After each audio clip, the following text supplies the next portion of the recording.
Corporation lorry வந்து 2 நாளைக்கு ஒருக்கா வந்து எடுத்துட்டு போறாங்க. மீன்வெயில் வந்து கசகசன்னு கிடந்ததுன்னா நாய் அது இதெல்லாம் பிடிச்சி இழுத்துட்டு ரோட்ல வந்து அதை வந்து அவங்களாவே வந்து எரிச்சு விட்டுறாங்க. அது எரிச்சு விடக்கூடாதுங்க. அந்த மாதிரி எரிச்சோம்னா நீங்க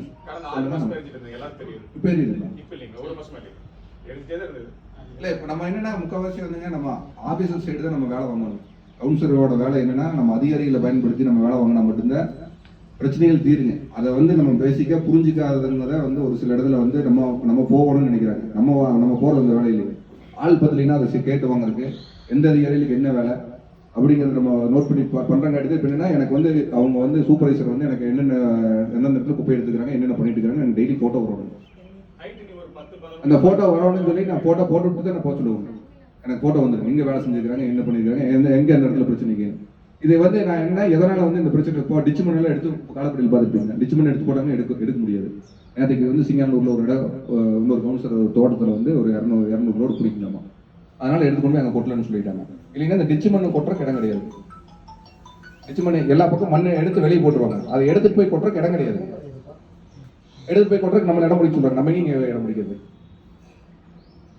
அந்த மாதிரி பிரச்சனை இருந்துச்சுங்க. அதை மெயின் மீட்டிங்லேயே பேசி அதை ரெடி பண்ணி வச்சுங்க. நம்ம எதனால் வந்து குப்பை தேங்குது, ஏன் வந்து நம்ம ஊருக்குள்ளே போய் வாங்க முடியாது அப்படிங்கிறது இது தெரிஞ்சுக்கிறதுக்கு அதான் ஒரு சைட்ஸுங்க. நம்ம வீடு லிஸ்ட் எடுத்து இதெல்லாமே எடுத்து இப்போ 15 வண்டி இருக்குங்க. தள்ளு வண்டி வந்து 6வது வார்டில் வந்து 6 வண்டிங்க. நம்ம இதில் வந்து மக்கும் குப்பை மக்காத குப்பை பிரித்து வாங்குறதுல நம்ம ஜோனில் வந்து நம்மளுமே 23 வார்டு தான் அதிகமாக நம்ம பிரித்து வாங்குறது. குப்பையை பிரித்து வாங்குறதுனாடி தான் நம்மளுக்கு பிரச்சனை கம்மியாகுது. இல்லை பெட்டி அங்கேருந்து வச்சுட்டோம்னா அவங்க போய் ஊருக்குள்ளேயும் வாங்கிட்டு அவங்க போட மாட்டாங்க. போகிறப்போ பெட்டியில் உடம்பு வீசிட்டு போயிடுவாங்க. அங்கேயும் போய் வாங்கிட்டு பெட்டியும் வந்து க்ளீன் பண்ணுவாங்க. பெட்டியில் கட்டும்போது என்ன ஃபுட் வேஸ்ட் வந்து எல்லாமே ஒட்டுக்க கட்டி போட்டுறாங்க.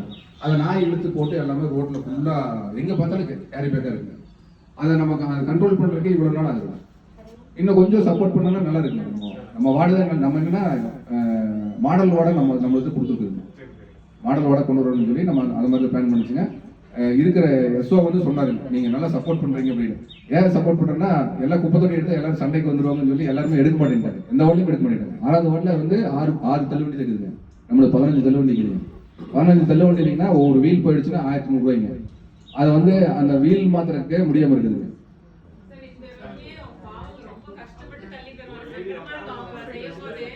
பேட்டரி வண்டி வந்துருங்க. இல்லை இப்போ பேட்டரி வண்டி கொடுத்துருவாங்க. இன்னொரு 2-3 மாசத்துக்குள்ள பேட்டரி வண்டி வந்துருங்க எல்லாத்துக்குமே ஓரளவுக்கு. ஆமாம் இங்கே இல்லைங்க எல்லா ரோட்லையுமே அது ரோடு இல்லாத அந்த குப்பை வாங்குறது வந்து அவங்களுக்கு பயங்கர பிரச்சனை.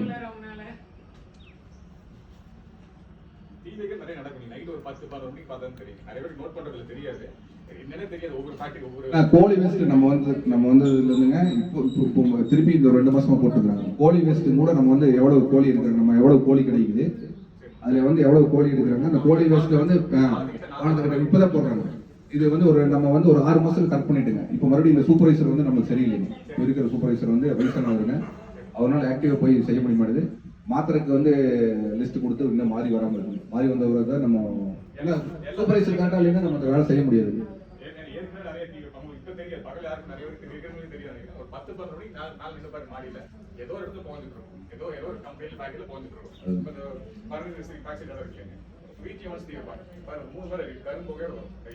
அது மாதிரி நீங்க எழுதுறப்பட ஒரு போட்டோ எடுத்து எனக்கு அனுப்புங்க. கண்டிப்பா வேணும்.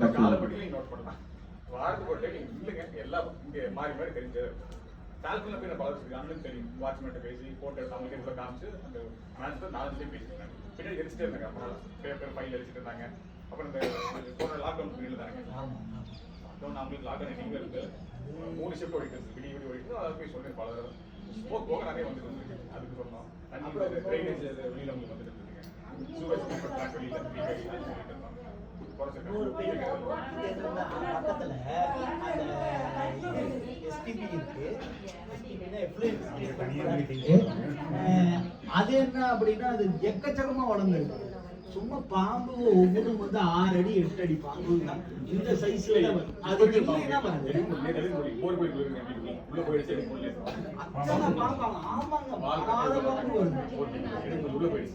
என்ன அதை கொஞ்சம் சுத்தம் பண்ணிட்டு இருந்தாங்கன்னா பிரச்சனை இல்லை. அது சுத்தமே பண்றதுல முன்னாடி ஆடுகள்லாம் வரும். அதுதான் நீங்க வந்து இருக்கிற வீட்டுக்கு ஒரு நலச்சங்க மாதிரி ஆரம்பிச்சிருங்க. அந்த நலச்சங்கத்துல இருந்து லெட்டர் கொடுத்தோம்னா நம்ம அப்பப்போ 2 மாசத்துக்கு ஒருக்கா நீங்க மீட்டிங் போட்டீங்கன்னா என்னையும் கூப்பிடுங்க, நானும் வரேங்க. அப்பப்போ என்னென்ன சின்ன சின்ன பிரச்சனை நம்ம தீர்க்க முடியுமோ பார்த்துக்கலாம்.